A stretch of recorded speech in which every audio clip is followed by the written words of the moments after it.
Olá!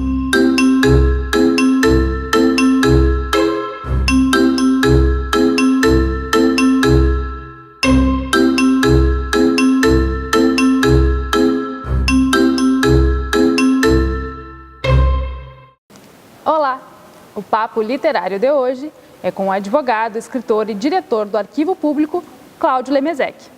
Ele acabou de lançar um livro agora no dia 22 de maio e a gente vai falar sobre ele e toda a sua história na literatura de Bagé. Obrigada, Cláudio, por aceitar o nosso convite. Eu é que agradeço, muito honrado com a lembrança de vocês e uma satisfação participar do teu programa. Obrigada. Eu queria começar, assim, bem lá do princípio, né? Se tu te recordas, assim, quando é que tu começou a gostar da leitura? Porque eu imagino que o teu link com a literatura veio como leitor primeiro, né? Como é que começou essa tua história com a literatura? Com certeza que veio daí, né? Olha, eu nasci em Porto Alegre, fiz meus estudos iniciais em Porto Alegre, até o curso clássico no Júlio de Castilhos e antes no Anchieta. E eu acredito que todo mundo da minha geração teve as suas primeiras leituras do Monteiro Lobato, né? Então eu comecei, as minhas irmãs, um pouco mais velhas que eu, tinham essas coleções completas e naquela época se colecionava também enciclopédias, enciclopédia britânica, e eu achava aqueles livros lindos de capa dura e por influência das minhas irmãs, do meu pai, que tinha uma boa biblioteca, eu frequentava essa biblioteca e aí foi um casamento que continua durando até hoje, né? E sempre foi assim, gostava muito de ler ou foi primeiro, a mãe pedia, o pai pedia? Não, eu sempre, depois do primeiro contato, né, principalmente através das obras do Monteiro Lobato, aí eu buscava, tenho até hoje coleções que eu fazia dessas editoras que faziam com fascículos, eu fazia questão de colecionar e ler. Provavelmente dos livros que eu tenho, não são poucos, mas da minha pequena biblioteca, 90 e poucos % dos livros eu li. Não, eles realmente eram livros que eu usava, que eu lia, que leio até hoje, né? Não são livros decorativos, são poucos, mas todos, né, para leitura. Então eu sempre gostei, sempre me atraiu. Eu sempre tive um livro de cabeceira e até hoje eu tenho o hábito da leitura diária. E como é que foi teu despertar para a escrita? Foi logo ainda na infância ou foi depois? Como é que tu começou a escrever, mesmo que de forma amadora, mas quando é que tu começou a escrever? Pois olha, sempre de forma amadora, até hoje. Sempre de forma amadora e com uma amadora exatamente porque eu sou péssimo como escritor, mas sou corajoso. Então, eu me recordo que eu acho que isso talvez tenha... Me trouxe agora a lembrança esse fato curioso mesmo. Nunca tinha feito essa ligação, estou fazendo agora.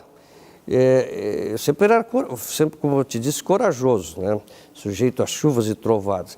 Mas, naquela época, a gente tinha o famoso exame de admissão.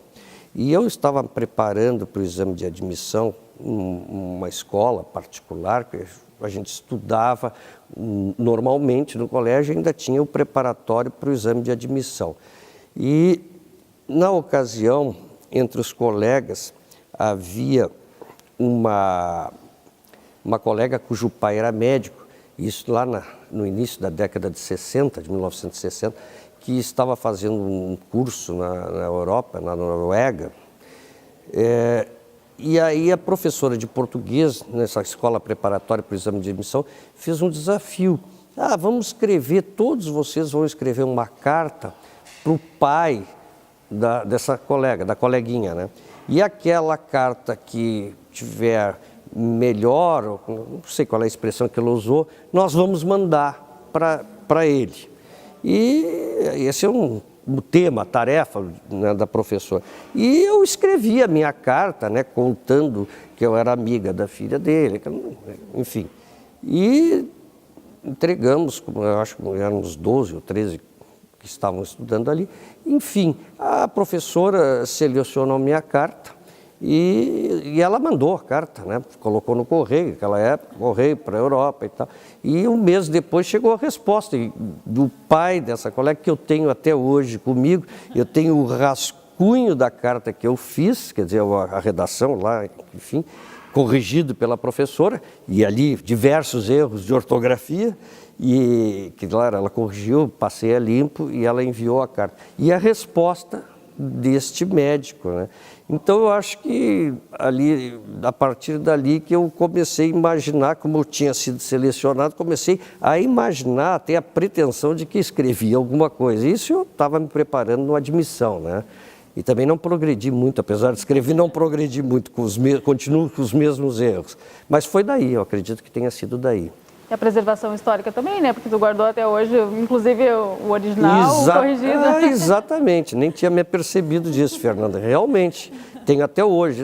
Eu já naquela época cultivava isso. Eu tenho as coisas, as cartinhas que eu escrevia para minha mãe, para minhas tias, para minha avó, e tenho grande parte dessas guardadas comigo, né? Ou que me escreviam. Eu tenho essas recordações, de fato, eu tenho. Que bom esse papo literário, porque está me fazendo me recordar das coisas da minha infância também. Bom, falando, já que a gente falou agora em história, quando é que a história entrou na tua vida? Assim, tu sempre gostou? Foi uma coisa que com o tempo tu foi lendo, foi aprendendo e foi gostando mais? Olha, eu tive a sorte de ter excelentes professores de história.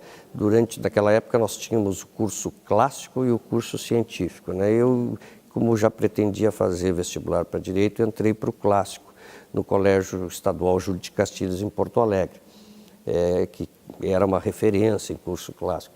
E eu tive a sorte de ter excelentes professores de história lá no Júlio de Castilhos. Duas delas me marcaram sobremaneira. E eram professoras não muito tradicionais, daquela questão de decorar datas de uma cronologia, elas discutindo os temas, e aquilo era apaixonante. Elas eram extremamente didáticas e apaixonantes, não só eu, como outros alunos, colegas também gostavam. E ali eu tive o primeiro contato com o despertar pelo gosto da história e fui gostando, mas nunca pretendendo estudar história ou fazer alguma coisa. Mas a minha leitura a partir dali ficou mais concentrada na área de história, né? Abandonei um pouco o romance, nunca fui de ficção científica, comecei a concentrar ali, concentrar na história do Brasil, concentrar na história do Rio Grande do Sul. Então, já quando estava na faculdade, dei seguimento a isso. Mas a verdadeira pedra angular, assim, o diferencial, veio já na fase adulta, aqui em Bagé, né, já quando eu estava em Bagé, na fase adulta, e com uma pessoa que foi decisiva, definitiva, que foi Tarcísio Antônio Costa Taborda. Esse é o meu mestre, o mestre dos mestres. Ele que me colocou, ele que me contaminou com esse vírus maravilhoso que é pela paixão pela história e, no caso, especificamente pela história do Brasil. Então, eu tenho, assim, antes do Tarcísio e depois do Tarcísio, né? Sempre fui uma pessoa bem relacionada com o Dr. Tarcísio, né? Tanto que o nosso tratamento era de você e tal, por outras relações familiares, enfim. E depois de um quarto da minha vida, eu fui trabalhar no Museu Dom Diogo de Souza, porque eu sou até hoje professor da Orcamp, do qual eu me orgulho muito, e foi a Orcamp que me propiciou esse contato mais afetivo e de subordinação ao Tarcísio. E aí fui lá para o Museu Dom Diogo de Souza, que realmente é o maior repositório da nossa história regional, e inclusive reconhecidamente em todo o estado. E aí foi, assim, uma paixão à primeira vista, né? Então, já na fase adulta, né? E aqui em Bagé, e com a história de Bagé. Bom, tu é advogado, né? Tua profissão é advogado e professor também, mas hoje tu é mestre em História. A História hoje, ela é profissão ou ela continua no âmbito da paixão? Olha, eu gostaria que fosse até profissão. Agora eu vou brincar, fazer um blague, né? Eu gostaria que fosse profissão, porque aí eu estaria trabalhando com o que eu mais gosto na vida e estaria podendo viver disso. Mas, na verdade, eu estou pagando para ser um proto-historiador, digamos assim. Não, eu continuo como professor da Universidade da Região da Campanha, da qual muito me orgulho, mas não mais um professor de sala de aula. Quer dizer, meu tempo, minha carga horária é toda dedicada à pesquisa no Museu Dom Diogo de Souza, né? Como advogado, eu venho atuando cada vez menos, eu já estou num ciclo digamos, num ritmo de aposentadoria, e hoje a minha atividade, de fato, ela é toda concentrada na área de história, na área da pesquisa, no trabalho aqui no Arquivo Público, no trabalho que eu faço de pesquisa no Museu Dom Diogo de Souza. Hoje, do meu tempo, se pudéssemos quantificar, é 100% ou 90% dedicado a isso. Graças a Deus, as minhas outras atividades paralelas, como professor, como advogado, me permitiram essa disponibilidade para a história. Hoje, então, eu sou 100% voltado para a história. Bom, tu é natural de Porto Alegre, né? Veio para Bagé para fazer a faculdade, né? Eu queria saber, assim, se teve algum fato específico que te despertou para a história local. Uhum. Olha, realmente eu sou natural de Porto Alegre, ainda que a família da minha mãe toda seja bagiense. A minha mãe nasceu em Bagé, mas eu sempre teve esse vínculo. E eu vim por uma outra contingência, eu estava fazendo a faculdade de Direito também em Porto Alegre, e vim por convite do meu cunhado aqui para Bagé, que é advogado, trabalhar junto com ele, ainda como estudante. Mas o fato de me ligar à história de Bagé, que é, respondendo a tua pergunta, é o seguinte: tendo ido para o Museu Dom Diogo de Souza com o Tarcísio, a convite do Tarcísio, eu não sabia nada de pesquisa, eu gostava de história, né? Mas não sabia nada de pesquisa. Ele foi o verdadeiro mestre, o professor, o introdutor, o orientador. Como um desafio. Assim, como é que foi cair, ou de onde despertou, mais ou menos isso que tu me perguntasse, pela história de Bagé. Porque eu não sou daqui. A Elizabeth também não é natural daqui. A gente entrevistou ela semana passada. Pois ela também não é natural daqui, também se apaixonou, né? E é uma historiadora maravilhosa, uma pessoa incrível, uma colega, uma companheira da nossa luta no núcleo de pesquisas históricas Tarcísio Taborda. Mas, Fernando, sabe o que é? Sabe qual é o desafio? Sabe qual é a resposta que eu te dou? É o seguinte: qualquer pessoa, sendo bagiense ou não bagiense, vai estudar, ler qualquer coisa sobre a história de Bagé, se apaixona. Porque não tem aqui no Rio Grande do Sul, eu não vou cansar de repetir isso, um município com a riqueza cultural, com a riqueza histórica de Bagé.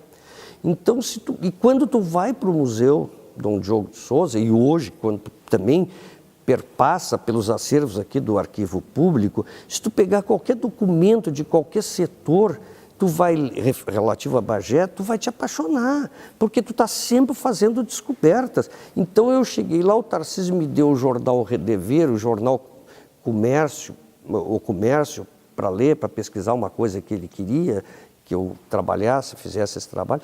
Tu começa a ler aquilo ali, tu te apaixona, porque era Bagé sendo o timoneiro na área da produção rural, era Bagé se desenvolvendo na indústria, era Bagé com escolas de música lá no início do século XX, era Bagé participando de concursos literários e tirando prêmios, eram os fotógrafos de Bagé ganhando prêmios em competições internacionais, era o vinho. O pessoal fala hoje, né, na vitivinicultura, mas em 1923 a vinícola Marimon ganhou o prêmio de melhor vinho brasileiro numa exposição no Rio de Janeiro. Então tu lê aquilo, não tem como não se apaixonar. E se tu gosta um pouquinho de história, tá aí o start, né? Tu vai, né, imediatamente te apaixonar pela história de Bagé, que tem essa riqueza maravilhosa. E a Elizabeth contou um testemunho semelhante, né, em relação ao Tarcísio Taborda, né? Ela também foi muito incentivada por ele a continuar as pesquisas, assim como tu. Sem dúvida, o Tarcísio foi o professor de todos nós, e ele tinha um hábito, né, a Elizabeth frequentava, ele uma vez por semana, algumas vezes no mês por semana, ele se reunia lá no escritório dele, né, na casa dele, exatamente para fazer esses colóquios, essas conversas, e ele incentivava. Bagé perdeu ele muito subitamente, e ainda quando ele estava na sua maior capacidade intelectiva e produtiva, mas e foi o mestre de toda uma geração, da Beth, minha e de tantos outros, da Eli, também, mais o Hélio Flores, que é bagiense, historiador, hoje eu não sei se ele está na Universidade do Rio Grande do Norte ou da Paraíba, já foi pró-reitor, já foi reitor, é mestre, doutor. Então tem isso, não gostaria de citar nomes porque a gente vai incorrer em algum lápis, mas é de uma geração toda aí, e outras pessoas que, claro, eu fiz mestrado em História, mas outras pessoas que por diletantismo ou por gosto pessoal, né, que não tem uma formação acadêmica, também foram animadas, incentivadas pelo Tarcísio. E esse curso que a Urcamp tem de História era o sonho do Tarcísio lá dos anos 70, né? Que só pode, claro, se fazer realidade, tornar realidade mais tarde, mas tudo é obra do Tarcísio. O arquivo público leva o nome, a chancela do nome Tarcísio, porque ele foi que idealizou, já nos anos 60, pensava, né, e juntava os documentos de Bagé. Tarcísio é tudo da história de Bagé. Bom, falando um pouco agora especificamente dos teus livros, né? A tua estreia foi com Bagé, Relatos de Sua História. Eu queria saber como que surgiu esse livro, como é que tu percebeu, não, está preparado, esse material que eu tenho vai se tornar um livro, como que foi esse início? Assim? Esse início foi o seguinte, como eu referi, o Tarcísio tinha me pedido na ocasião para mim fazer um levantamento, para que eu fizesse levantamento para ele, e na hemeroteca do museu. E isso me obrigava a ler os jornais de Bagé para o assunto específico. Eu não sei se, não me lembro bem, parece que era publicidade, que ele estava trabalhando, começando a trabalhar com publicidade, a publicidade nos jornais de Bagé. E me obrigava a ler todos os jornais. E eu comecei ali a ver coisas espetaculares que eu já referi. E eu fazia paralelamente, eu tinha sempre 2 folhas de papel ao maço na minha mesa lá no museu. Uma que era fazendo as anotações que o Tarcísio havia me pedido, que eu comecei fazendo, e outra, um mês depois, que eu introduzi, que eram aquelas coisas que eu lia, que me surpreendiam, que me cativavam e que eu fazia para mim, diferente da tarefa que ele tinha passado. E aquilo eu comecei a acumular. Eu me lembro que uma época, até depois eu deixei, até porque a Beth estava trabalhando nisso e ela é médica, né? Eu ficava impressionado com as doenças, com o número de mortes que tinha de crianças. Depois eu abandonei isso, mas eu tenho até hoje essas anotações. Questão de comércio, enfim. E aquilo eu fui juntando despretensiosamente. Aquilo veio a questão do cinema, veio a questão do automóvel, e fui juntando. E eu cheguei a preparar um artigo que eu dei para a Neuza, na antevéspera do falecimento, nunca vou me esquecer isso, na frente da Urcamp, para ela dar para o Tarcísio para ver esse meu artigo, para examinar, corrigir, ler, e ele veio a falecer no fim de semana, 2, 3 dias depois. Até aquilo me entristeceu, eu deixei, abandonei aquilo.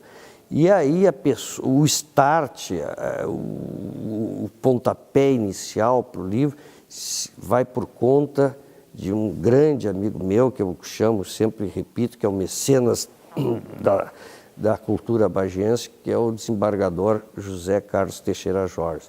Um dia conversando com o Juca, né, como nós conhecemos, e como ele gosta de ser chamado também, o Juca, eu comentando esse artigo, mas tu tem que fazer um livro, não sei o que. Eu disse, que fazer livro, não sei o que, vou fazer livro, não sei fazer livro, né?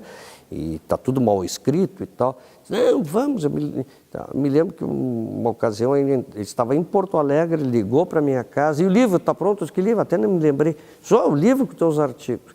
E aí ele foi insistindo, foi provocando, foi insistindo, e eu resolvi então fazer aqueles relatos e mandar para ele, né? E ele gostou, deu o ok, ele passou a ser a minha referência, já que eu não tinha o Tarcísio, e daí se iniciou isso aí, né? Se iniciou essa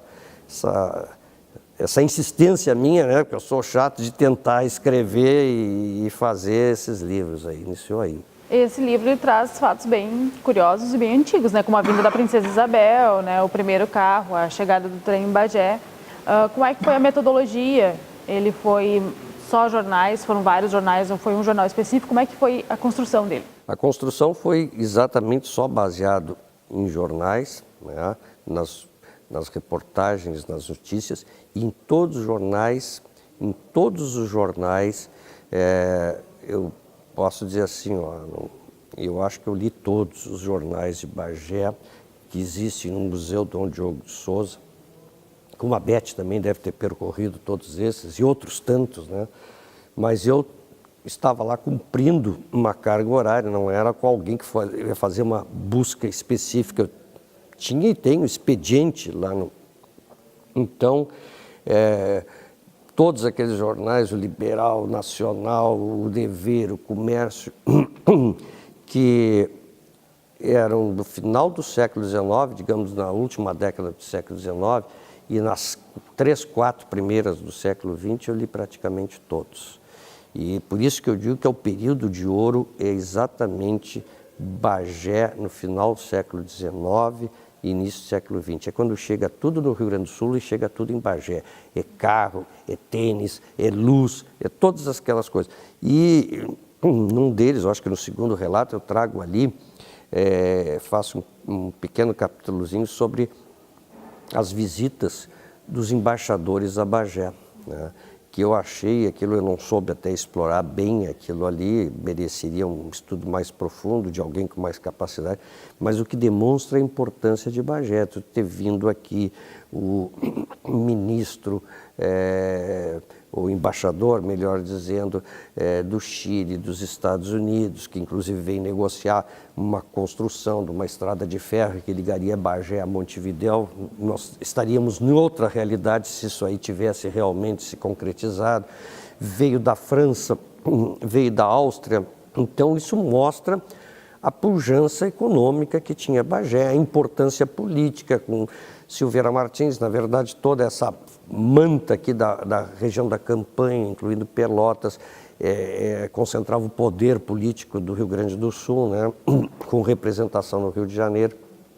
Então, a fonte eram os jornais e, eventualmente, alguns documentos que estão lá no arquivo Jorge Reis, né, são cartas de políticos que estão lá no Museu Dom Diogo de Souza, que é um manancial maravilhoso para o historiador, mas as fontes foram essas, todos esses jornais daquela época e que mostram, né, o desenvolvimento, a pujança, a riqueza de Bagé em todos os segmentos. Tudo foi em Bagé, não precisou recorrer a outras bibliotecas, a outros locais? Muito raramente. Algumas vezes eu tive, quando eu escrevi sobre o cinema, eu me lembro que eu fui no Museu Hipólito José da Costa, em Porto Alegre, que é o Museu de Comunicação, né? Eu fui lá, fui muito bem recebido, com uma pessoa até que, não me lembro o nome, mas ele tinha um carinho muito especial por Bagé, me atendeu muito bem lá, conhecia Bagé, porque eu queria ver alguma coisa sobre os cinematógrafos que existiam na época, enfim, e tinha muito pouca coisa, ou quase nada. Na verdade, nós tínhamos melhor material do que, para o assunto que eu estava pesquisando, cinema, do que o Museu da Comunicação. E o outro local que eu recorri muito foi o Instituto Histórico e Geográfico do Rio Grande do Sul, na sua biblioteca, que tinha na ocasião um grande amigo de Bagé, que é o historiador também Miguel Duarte, que tem 2 irmãos aqui em Bagé, né, que são médicos, que sempre bem recebia o pessoal de Bagé lá, depois o Juca como membro, como acadêmico, né, do Instituto Histórico, Mas basicamente, e teve uma ocasião que eu fui também várias vezes a Pelotas fazer uma pesquisa na Biblioteca Pública de Pelotas, mas a grande concentração realmente, uma vez também lá que eu queria ver um negócio uns fuzilamentos da Revolução de 1893, lá em Santa Catarina, em Florianópolis, numa ilha lá que tem um forte que fizeram um fuzilamento, estive pesquisando lá, mas basicamente aqui em Bagé. O segundo livro, né, que são os novos relatos, surgiu 5 anos depois. Essa pesquisa para o segundo livro aconteceu nesses 5 anos ou depois de 5 anos pensou, não, mas ficou muita coisa de fora, como é que foi a produção do segundo livro? Exatamente o que tu acabaste de dizer, ficou muita coisa de fora e eu tinha acumulado esse material, segui fazendo aquele trabalho e aí então eu achei conversei com o Juca sempre, né, e ele achou que cabia um segundo relato, como eu te diria o seguinte, caberia até um terceiro, né, caberia até um terceiro ou quem sabe mais, porque há muita coisa ainda a ser contada, a ser relatada, daquela forma mais coloquial, naquela linguagem mais coloquial, mais ufanista. A verdade é essa, né? O conteúdo é extremamente ufanista, né? E eu sou realmente um fã de Bagé e isto, eu acho que de certa forma fica impregnado também nos outros trabalhos, né? Esse ufanismo, não tão exagerado, nos outros que são um pouco mais técnicos, mas de fato teria um vasto material para se fazer mais relatos aí. E esses relatos, eles vão até que ano?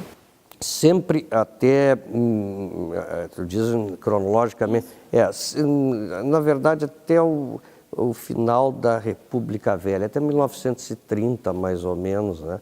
Não que não tenho outros, mas até ali mais ou menos, porque coincide, digamos, com um movimento que acontece no Rio Grande do Sul, dentro da minha ótica, que se transfere a matriz produtiva do Estado, ela se desloca da região da Campanha, vai para a região da Serra, há o predomínio político lá também, vai começar a decair o predomínio político da região e essas cidades, entre elas Bagé, também começa a decair, né, na sua condição de liderança, né, em todos os sentidos, até mais ou menos por aí. Tu tem 2 livros que abordam a Revolução de 23, né? Que é o Notícias da Revolução de 23 em Bagé e Bagé, 1923, a Batalha de Papel na Guerra Civil do Rio Grande do Sul. Por que esse foco na pesquisa? O que te levou a escrever essas 2 obras sobre esse assunto especificamente? Olha, sobre 23, né? Porque eu achava que era importante digamos, esse rótulo revolucionário de Bagé, né? As guerras todas passaram por aqui, Cisplatina e tal. Só que 1893 é aquela que ganha mais publicidade, mais investigações e tal.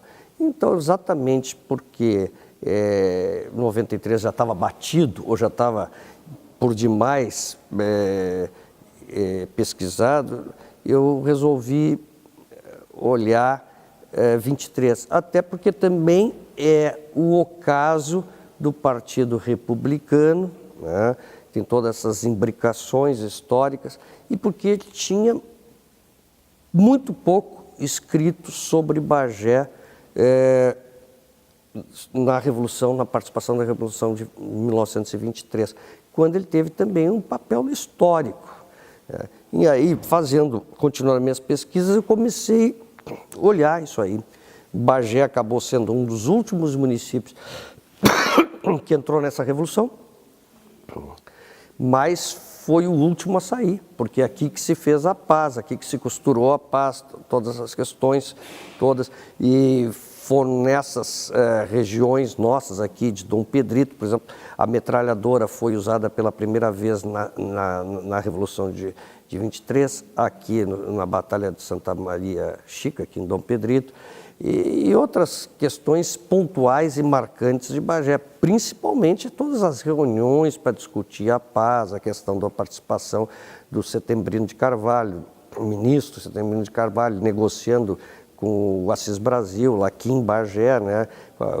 Aquele tratado de Pedras Altas, o castelo só serviu como um cenário, né, para a assinatura do ato, que foi todo construído em Bagé. Então aquilo me despertou e saiu as notícias. Né? As notícias com aquela marca ufanista e despreocupada em termos de linguagem, e porque tinha uma guerra sensacional em Bagé, que é entre o jornal Correio do Sul, né, que as da imprensa sabem bem isso, né, o jornal Correio do Sul, que o Fanfarribas era o diretor nesta época, e a espada dele era a pena. E era maravilhoso, aqueles editoriais deles eram maravilhosos, contundentes, atacavam, e era uma pena, uma espada assassina mesmo, né? Assassinava as ideias conservadoras e republicanas do partido do Borges Medeiros. E tínhamos o Dever, que era o órgão oficial, né, do Partido Republicano, e que travava também, com o Adolfo Dupont, uma batalha de papel. E a evolução chegou quando eu, já um pouquinho mais entusiasmado e um pouquinho mais corajoso, resolvi fazer um mestrado em História. E conversando com o Talgolin, que foi meu orientador, ele disse, não, tu tem que escrever exatamente a tua dissertação, tomando como base 23. Aí sai A Batalha de Papel, cujo título se deve exatamente ao Talgolin, e com já dentro dos padrões, né, não só das normas da BNT, mas principalmente pela orientação, né, acadêmica de um curso de mestrado em História que vai levar a escrever esse livro aí, né, A Batalha de Papel, dando esse destaque para essa, digamos, convulsão que se dá entre os dois jornais. E, mais uma vez, todo o material, o acervo da pesquisa estava aqui em Bagé ou, nesse caso, teve que ir mais além? Todo aqui em Bagé, porque era exatamente uma batalha de papel entre o Correio do Sul e o Dever, que, por sinal, né, aqui estão nossos registros, aqui no Arquivo Público. Uma menina, hoje doutora em História, menina porque era jovem, não chegou aos 30 anos, hoje ela fez mestrado, o doutorado dela, enfocando exatamente isso, a Revolução de 23, com outros ângulos, né? Mas vem pesquisar aqui em Bagé, vem pesquisar aqui no arquivo, porque aqui é a fonte. Já passou por aqui 3 ou 4 estudantes acadêmicos de curso de mestrado, doutorado, com esse mesmo foco, e eles têm que vir a Bagé. Porque já dizia o Érico Veríssimo, na sua Tempo e o Vento, né, que ele cita o Correio do Sul, né, que era o arauto, né, do Partido Federalista e do Partido Libertador. Então, é inevitável que quem estude isso tenha que vir pesquisar, as fontes são aqui em Bagé, realmente. Porque por exemplo, a paz de 23, que nós estamos falando, ela é anunciada no país inteiro, o primeiro jornal, os 2 primeiros jornais a anunciar, a dar essa notícia, que na verdade o Dever, porque o Correio do Sul estava empastelado, tinha sido fechado. Bem nos dias. Foram poucos dias, mas casualmente quando se dá a paz, né? Ele entra 2, 3 dias depois, ele retoma 2, 3 dias depois. É um jornal. Ainda que tivessem aqui, isso é interessante, digamos, do ponto de vista da imprensa, né, do curso de jornalismo, Bagé sediava nesse momento, quando estava chegando, se aproximando, aqui tinham diversos jornalistas, não só do Estado, como de Rio e São Paulo, acompanhando a evolução e mandando boletins, né, através do telégrafo para o Rio e São Paulo. Mas quem anuncia é o Jornal de Bagé. Os melhores editoriais estão nos jornais de Bagé, que eram transcritos, eu refiro isso no meu trabalho, que eram transcritos integralmente pelos jornais do Rio e de São Paulo, né? Então, a fonte era aqui, realmente. E tu teve que estudar um pouco também dessa questão jornalística, da noticiosa, ou tu focou especificamente na história? Tenho lá em casa os livros, né?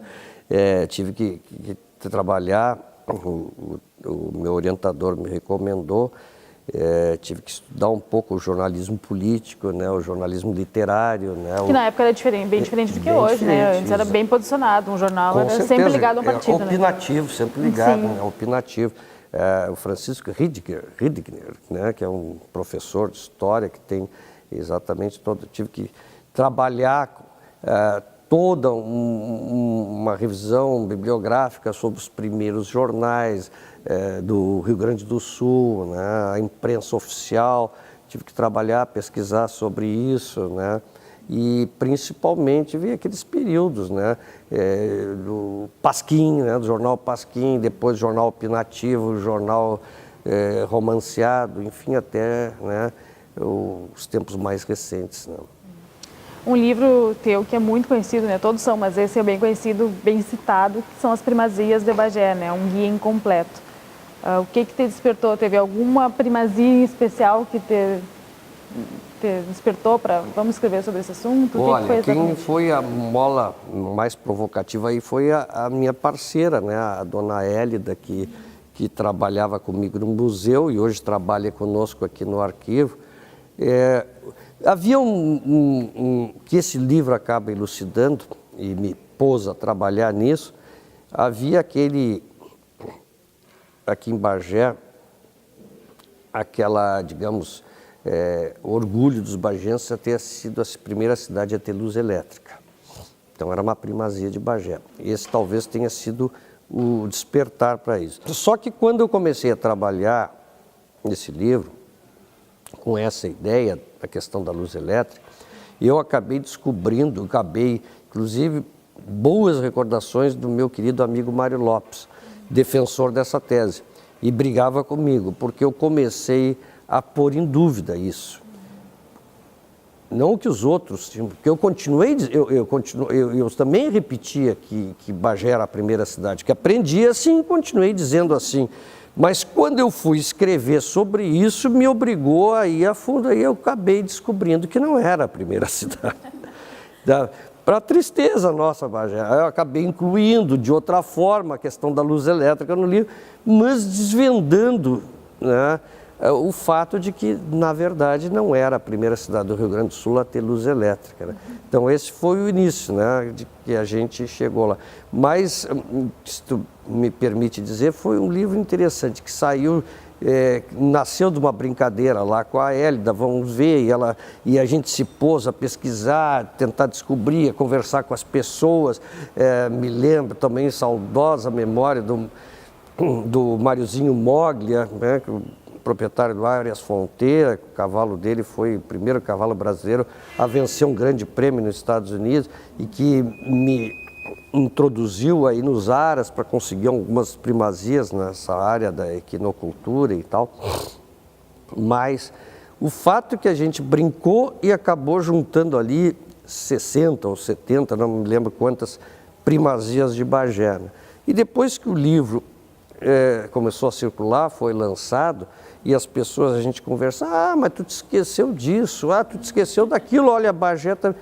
E começamos, a Hélida e eu, a anotar. E hoje temos mais umas 60 ou 70 primazias, depois dessa, que já, digamos, autorizaria fazer um outro volume ou fazer a reedição, a atualizar e aumentada, né? Mas para a gente ver como o Bagé continua produzindo coisas novas, né? Temos aí já guardadinhas umas 50 ou 60 primazias, novas primazias, ou que não estavam ali naquele livro, né? O título já era um guia incompleto, né? Então já dava margem para uma segunda. Exatamente, a gente já pensou nisso, que poderiam ter outras, por isso. E tomara que tenham tantas outras, né? Que alguém se ponha a pesquisar. Um outro livro que tu tens, que é em coautoria com o Cláudio Bolsinha, com o historiador Cláudio Bolsinha, que é sobre a Semana Crioula de Bagé. Como é que foi escrever sobre esse assunto, que é um pouco diferente da questão histórica, né? Porque ele também vem até hoje, né? Não está só no passado, a Semana Crioula existe até hoje. Isso. E como é que é escrever em parceria com outra pessoa, né? Olha, este livro realmente assim, ó, vai pela insistência, foi pela insistência do Cláudio, né? Porque eu seria a pessoa, sou a pessoa menos autorizada para escrever sobre Semanas Crioulas, porque eu não sou um tradicionalista, né? E meu contato com a campanha é um contato bastante distante. Eu acho que, na verdade, acabei escrevendo porque devo ter sido a 15ª ou a 20ª opção para escrever. Mas esse livro se deve, digamos assim, ao pessoal da Associação Rural lá, que no ano 2000 começou a retomada, porque ela teve uma interrupção e queriam fazer esse registro. E ali teve uma participação, a primeira pessoa a contatar comigo foi o Roberto Zago, conversou comigo, eu acho que ele era presidente ou vice-presidente nessa época da Associação Rural, mais o Cadinho, que foi presidente, o Luiz Olavo, o pessoal lá da diretoria daquela época, né, que me convidou, me perguntou se não estávamos dispostos a trabalhar. E eu, no primeiro momento, eu deixei completamente afastada essa hipótese, porque eu acho que tinha que ser alguém do meio, né, e eu não era do meio. E como eu falei brincando, mas eu acho que é verdade, eu acho que eles não conseguiram, porque esse livro é um livro para o Heron escrever, para pessoas, né? O Heron acaba dando uma contribuição fantástica, o Heron estava mais voltado para a música, né? O Heron Vaz Matos, mas era a pessoa que é a autoridade que deveria escrever esse livro. Então eu fui um intrometido, e exatamente porque tinha essa deficiência, fui procurar companheiros e encontrei no Cláudio alguém que também fez uma boa contribuição na parte histórica ali, inicial, o Cláudio Bolsinhas, que é um historiador de escola em Bagé. Bagé deve muito ao Bolsinha também, e ele topou esse desafio. Me lembro que nós dois saíamos com um gravador na mão aí a pegar os depoimentos do Heron, pegar do Diogo, o Cadinho organizou lá um churrasco na Associação Rural lá para levar o pessoal, nos apresentar o pessoal que trabalhava, e a gente trabalhou nas premiações que foram premiados, o Birajara, aí no Laço, enfim, a gente saía de gravador em punho para pegar o material para poder escrever o livro, né? Então nasceu daí, foi uma intromissão indevida minha nesta área, porque realmente eu não domino. Mas eu acho que hoje ficou esse livro aí, que ele fica com, digamos, um marco, né? Porque eu acho que deveria ser retomada. Isso aí tem que ser completado por pessoas qualificadas, é o que conheço da área, não pelo Cláudio, por nenhum dos dois Cláudios, né? Porque precisa ter mais conteúdo daquele. Mas ficou um registro histórico ali, né? Ficou o início. Me lembro que a gente vê o João Dóglia, já não está mais entre nós, o Lambarico, o nome agora me falha, o nome, foi outra pessoa que deu contribuições.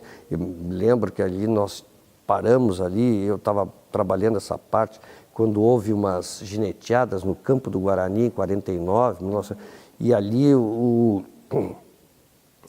a pessoa foi testemunha ocular, estava dentro, a gente, como historiador, procura fonte fidedigna. Então, ele estava lá dentro, ele assistiu essas gineteadas dentro do Guarani. E eu acho que isso ficou um marco ali para seguir adiante, né? Porque sempre a Semana Crioula vai existir sempre, não pode parar, né? Então, e deve ser acompanhado. Isso aí, o pessoal aí da cultura, da tradição, deve seguir dando uma certa importância para esse trabalho. Vamos falar agora então da coleção, acho que pode dizer assim, né? Governos e Governantes de Bagé. Vou mostrar aqui o primeiro livro, mas na verdade ele é uma continuidade, né, de um trabalho, né? Do trabalho do Tarcísio Taborda. Esse livro aí começou, eu acho que é uma das poucas cidades do Rio Grande do Sul que tem uma cronologia praticamente completa, desde a fundação até os dias atuais. Nós chegamos até 2000. Eu não conheço. Conheço livros sobre história de municípios muito melhores, muito mais capacitados que o nosso, mas não com esse propósito cronológico. E quem começou isso, quer dizer, quem começou todas essas questões mais recentes da história foi o Tarcísio Taborda, né? Sem desprezar o Eurico Salles, que foi também o Jorge Reis, lá no início do século XX, o Eurico Salles, que escreveu o livro, para mim, mais fundante da história de Bagé, de muito maior importância que tudo que o Tarcísio, o que eu escrevemos, o que outros, que a Beth escreveu, na minha opinião, eu acho que o Eurico Salles, né? Mas o Tarcísio teve uma preocupação, que foi o registro, né? Desde a fundação de Bagé, quem governou essa cidade e quais foram os principais atos administrativos. Como é que se desenvolveu? Teve um período que nós não tivemos prefeitos, quem administrava a cidade era o presidente da Câmara. Então todos esses atos estão registrados. O Tarcísio levou esse livro desde a fundação até 1963. E era a propósito dele dar seguimento, com certeza. Isso dito por ele, para mim. Só que ele nos deixou prematuramente e ficou aí. Aí ficou esse trabalho e começou aquelas provocações do pessoal, né? O Juca, o próprio Sapira Brito e outras pessoas. Cláudio, quem sabe dar seguimento a esse trabalho? E surgiu daí, né? Só que eu procurei um foco, nesse livro está bem registrado, aí eu procurei situar não só os governantes, né, os prefeitos, como os vereadores, os principais atos legislativos, as principais realizações de cada um dos governos, e nesse livro bastante registrado, assim, botar um contorno social da cidade, como é que era a vida cultural, como é que era a vida social da cidade. Os outros eu abandonei um pouco isso. Mas esse aí tem bem marcado, como é que era Bagé, o que tinha Bagé, como é que eram as festas, que tipo de festa. Eu sempre deixava no final de cada capítulo dar uma pincelada, né, nesses principais acontecimentos. Então nós fomos até 78 no primeiro volume, depois fomos adiante, fomos até 92, né, e aí que ficou mais denso, mais pesado. Eu ainda não conheci ninguém que tivesse lido, ninguém chegou para mim e disse que leu o livro todo, porque realmente é muito maçante, né? É muito pesado, eu reconheço isso, mas é uma obra que pretende ser uma obra descritiva, jamais opinativa, né? Descritiva, com toda a isenção, com toda a neutralidade, com toda a imparcialidade que deve ter o historiador. O pessoal, às vezes, eu tenho essa linha, pelo menos, o pessoal às vezes confunde. Quem tem que ser opinativo é o jornalista. Esse é que tem que ser opinativo. O historiador, ele tem que buscar a verdade dos fatos, como eles se deram. É difícil, mas é esse o papel, na minha concepção, ou o que eu tento fazer, pelo menos nesses livros. Então, nós fomos descrevendo e fomos fazendo, e pelo menos fica o registro de todos os principais acontecimentos dos governos, dos prefeitos e do legislativo, né? E por que o primeiro livro foi escolhido esse período, de 64 a 78? O que aconteceu nele? Por que esse período em especial? Olha, porque o Tarcísio parou em 63. Sim. Então eu comecei em 64, para dar continuidade cronológica dos fatos, né? Então começa exatamente em 64, 1º de janeiro de 64, logo a Revolução que aconteceu, né? A subida ao poder, a tomada do poder pelos militares, e isso teve uma repercussão, Bagé é a área de segurança, e aqui teve uma importância também significativa, porque o Bagé, comandado na época pelo general Hugo Rastazzu, ele não se põe ao lado da Revolução num primeiro momento. Bagé titubeou um pouco nesse aspecto, isso é importante.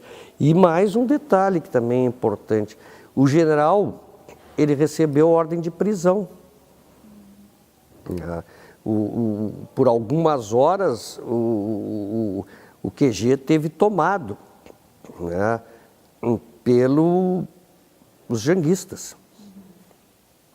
Então, isso aí foi importante. E aí toda essa construção de Bagé nesse período, né, as realizações, porque como é que tu busca as realizações? A gente tenta condensar todas as realizações desse trabalho. Por isso aí está, se algum valor tem esses livros sobre os governos governantes, é o mesmo que pretensamente a gente tenta seguir o que nos ensinou o Tarcísio, né, fazer o registro dos fatos políticos e administrativos de Bagé.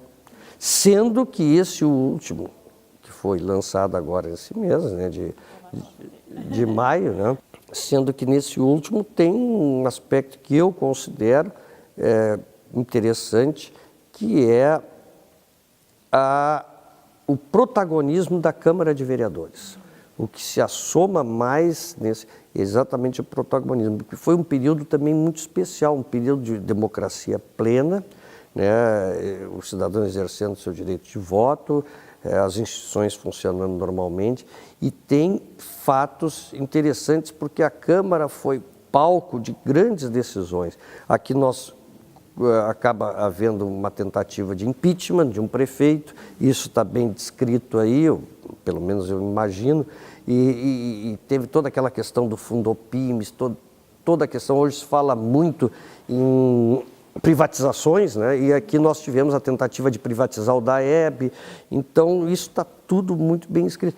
E eu acho que a outra contribuição importante que tem aí são os depoimentos de vereadores, secretários, de prefeitos. Veja, nesses dois, e é uma coisa que está publicada nesse último volume, nós vamos ter o ocaso de duas figuras políticas que dominaram o cenário político Bagé, o ex-prefeito Luiz Alberto Vargas e o ex-prefeito Carlos Sá Zambuja, que tinham um antagonismo terrível, político e pessoal. Até hoje não se dão. E ali eles governaram Bagé, foram os grandes timoneiros da política de Bagé por 20 anos. E aí justamente é o ocaso deles, né? E o ocaso também dessa política praticada, né, como eles praticavam. Então, eu acho, e tem o depoimento deles aí, né? Tem o depoimento dos dois, inclusive essa questão pessoal dos dois, sobre a visão deles. Eu acho que é um trabalho que vai ficar para o resto da vida, e quem for estudar a fundo, como verdadeiro historiador, este período, haverá necessariamente dar uma lida nesse livro, que sabe, pelo menos para pegar esse depoimento. Esses prefeitos são figuras ainda vivas, graças a Deus, conosco aqui. Falando ainda no primeiro livro, e por que ele encerrou em 78? Teve algum fato específico em 78 ou não? Foi a pesquisa? Não, é porque eu pretendia não tornar, tanto que é o de mais agradável leitura, não fazer tão volumoso, não alongasse, alguma coisa mais palatável na leitura. Os outros é que eu exagerei um pouco, né? Mas por isso, né? Simples parou em 78, que eu acho que estava bem ali, estava de bom calibre, né? Até 78. E a pesquisa, ela é toda baseada em jornais? Não, aí a pesquisa foi baseada fundamentalmente, claro, tem os registros que são feitos pelos jornais, mas em documentos, em documentos legais, quando tem planos de governo, quando tem leis, em atas da Câmara, em registro da Câmara, em depoimentos para clarear determinados assuntos, ou para tentar deixar mais transparente, nos depoimentos dos secretários, vereadores, em documentos pessoais. Eu, por exemplo, tive nesse primeiro livro aí, na felicidade, eu fui entrevistar o ex-prefeito José Wilson Barcelos, e tive uma surpresa maravilhosa. Ele chegou, comecei a fazer as perguntas, ele disse: olha, pode perguntar e eu vou te responder tudo que tu quiseres. Mas aí ele veio com uma pastinha e me deu as anotações pessoais dele para mim, compreendeu? Me ofereceu: te dá de presente, que para mim não vai servir mais isso aqui, escrito caligraficamente por ele, a lápis, tudo bonitinho, e eu conservo até hoje. Então, são depoimentos pessoais, documentos pessoais, né, das pessoas, dos protagonistas, dos personagens desse livro, né?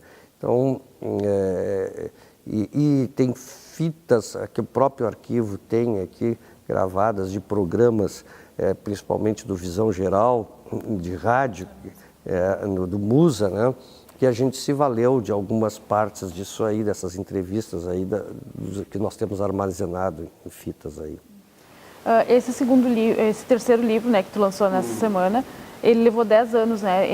Existe um hiato de 10 anos entre o segundo e o terceiro livro, né? Por que levou todo esse tempo? Olha,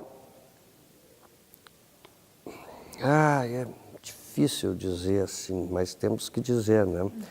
Na verdade, levou todo esse tempo porque, talvez pelas mesmas razões que hoje me levam a te dizer que eu não estou pretendendo continuar nesses livros. A gente fica um pouco, há um desalento, há um desânimo, né? Porque a gente gosta, a gente se entrega, tem coragem de fazer, escrever, mesmo escrevendo, aqueles que não estão nos assistindo desde o começo. Eu falei lá no começo que eu sou meio corajoso, meio insistente, né? Apesar da minha pouca formação em português, em ortografia, em construção, enfim. Mas é trabalhoso, sabe? É trabalhoso, é para quem gosta. E aí tu faz todo um trabalho, por exemplo, esse segundo ontem até me perguntava quanto tempo levou para escrever, entre pesquisa e tal, 3 anos e meio, 4 anos. Tá? Levou 10 para fazer o livro, mas eu estou com o livro pronto há 2, 3 anos. Né? Então, tu acaba te desestimulando, porque tu faz todo um trabalho, pesquisa, 2, 3 anos. Hoje eu tenho um horário mais rígido em termos de fazer, mas eu levo para casa, eu escrevo sábado, domingo, ou leio, ou pesquiso, ou trabalho sábado e domingo na construção, né, dessa construção histórica. Eu tenho insônia, às vezes estou 4 horas da manhã, estou fazendo alguma coisa nisso. E aí depois tu fica com o livro pronto, né? E aí pela falta de qualidade, digamos, do livro, ou por desinteresse, tu não tem como fazer o teu trabalho chegar ao público. O que tu quer? Que as pessoas se apropriem da história de Bagé. E se tu não tem incentivo para isso, tu também te sente desestimulado a fazer. Eu vou continuar fazendo as minhas pesquisas históricas. Hoje, agora, estava aqui um material maravilhoso que a professora Yara Botelho Vieira nos trouxe, aí, que são cartas do Joca Tavares, que a gente está lendo, está interpretando. Eu vou continuar fazendo isto, porque é isso que eu faço hoje. Estamos higienizando, estamos arquivando, classificando, interpretando, analisando, mas não tenho mais propósito de escrever. Vou continuar dedicado a isso, mas escrever um livro judia muito da gente. Então, levou 10 anos por isso. E como é que é escrever o livro? Por exemplo, esse de 93 a 2000 as pessoas são vivas, né? Eu acredito que todas vivas, né? Como que é escrever com pessoas que ainda tu vai passar na rua para elas e tu vai conversar com elas? Né? Pois é, no lançamento desse livro eu tive a felicidade de ser brindado na hora do lançamento, do autógrafo, do prefeito Carlos Azambuja e do prefeito Vargas. Em momentos diferentes estiveram lá me prestigiando, me comoveu, me encheu de satisfação a visita deles. O ex-prefeito Azambuja, já um homem de mais idade, para sair à noite, eu levei muito em conta isto, né? O prefeito Vargas tinha um compromisso, tinha uma palestra na área da medicina, acontecendo no mesmo momento, mas ele não deixou de ir lá. E isto nos alimenta, nos dá vitalidade, quem sabe, para seguir pesquisando.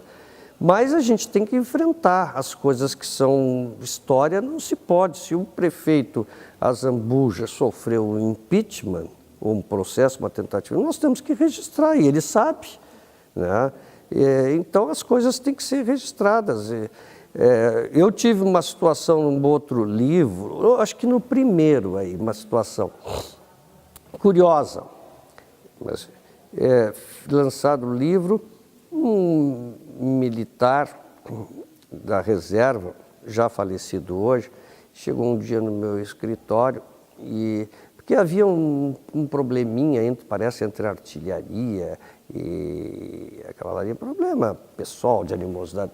E eu fiz uma descrição ali, baseado no depoimento que esse militar tinha me dado, e que coloquei ali quase na íntegra, usando as palavras que ele usou, e ele veio com o livro na mão lá no meu escritório. Isso há uns 15 ou 18 anos atrás, logo depois de lançar. Disse, olha, li o teu livro, os parabéns, está muito bom, tal, mas eu quero te fazer uma correção. Assustei, opa, o que eu escrevi errado? Mas devo ter escrito muitas coisas erradas, vamos ver o que é esta, o que é... Ele disse, eu não disse isso aqui. O que é? Ele pegou, ele vinha com um livro já marcado. Eu li. Eu disse, não, olha, se está aqui, o senhor disse. Não, eu não disse. Eu disse, olha, eu não ia escrever isso, mas nós temos uma forma de tirar a dúvida. Posso ter me equivocado. Eu fiquei receoso, fiquei assustado, porque ele chegou com convicção de que não tinha dito, e eu li, e eu disse, mas de onde que eu ia tirar isso, né? E eu disse, mas temos uma forma, porque eu tinha todos gravados. O senhor me dá aí uns 20 dias, o senhor volte aqui, que eu vou tirar a dúvida. Não disse para ele que eu tinha gravação, eu vou lhe tirar a dúvida.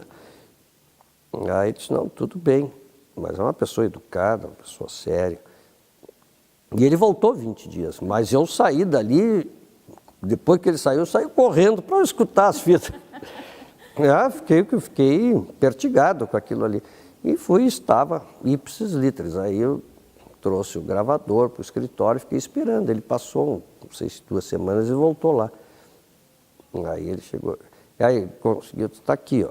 Botei, aí ele ouviu a sua própria voz. Aí eu desliguei. Ele só disse, eu não devia ter dito. Não me lembrava, eu não devia ter dito. Mas a gente está sujeito a isso. Nessa aí, nesse caso, eu não tinha errado. Mas, com certeza, alguma falha a gente sempre tem, né? Alguma coisa, às vezes muda uma vírgula, muda uma palavra, ou até... Mas, né, graças a Deus, não tive maiores reprimendas, né? Mas, com certeza, alguma falha deve ter.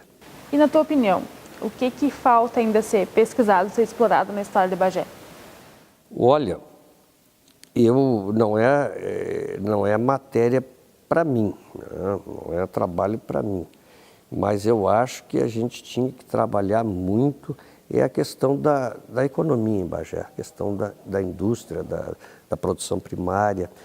Nós temos uma produção muito grande aí de trabalhos, até da Embrapa, da Emater, mas estudar tem até um trabalho, que houve um curso de mestrado, tem aí na Faculdade de Economia, um trabalho bom que foi publicado, mas são um recorte só. Eu acho que esse é um trabalho que precisava ser feito, que precisa ser feito em Bagé. Eu acho que outra coisa que precisa também ser feita é estudar o papel da mulher na história de Bagé, porque ele é muito importante e significativo.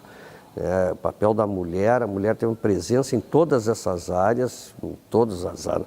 A gente fala muito nas artes, mas teve na indústria, teve no comércio, teve na produção primária. Acho que precisava um trabalho de fôlego aí. Mas na área da economia de Bagé, analisar com a lente do economista, né, com a lente profunda, né?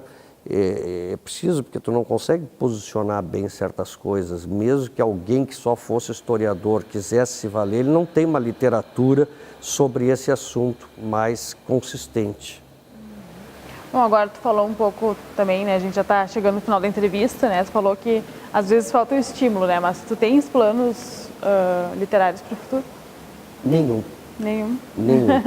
Talvez essa aí... Nem um esboço ali guardadinho na gaveta? Não, eu falei para ti aí, né? Talvez a gente tenha 50 ou 60 primazias, né? Poderia se ampliar aquela edição. Está está ali, está adormecido, ali está numa gaveta lá na minha casa, no meu escritório em casa, está ali no envelopezinho que é amarelo, tem tudo, estou guardando, que a dona Hélida vai pesquisando, que eu vou pesquisando, a gente vai encontrando, está colocando ali. Mas é uma luta tão árdua, tão difícil, tão desencorajadora, mas como eu digo que eu sou um homem de coragem, de repente sai. Tá, Fernanda? Bom, e para finalizar, eu queria que tu desse uma dica de leitura para os nossos telespectadores. Governos e governantes de Bagé. Não, eu estou brincando, mas realmente eu acho que aquelas que a gente tem que conhecer bastante, né, a nossa história. Quem sabe esse primeiro volume aí para começar, que é mais levezinho, né? Mas as primazias, os relatos, né, o trabalho da Beth, né, é espetacular. Tem um rapaz aí que tem feito um trabalho que talvez não seja muito, o pessoal não presta atenção, mas o trabalho do Cássio, que faz microhistória, ele vai...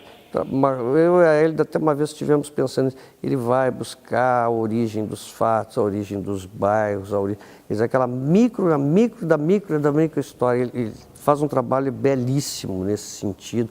Tem o Edgar, que também, né, eu acho que nós temos...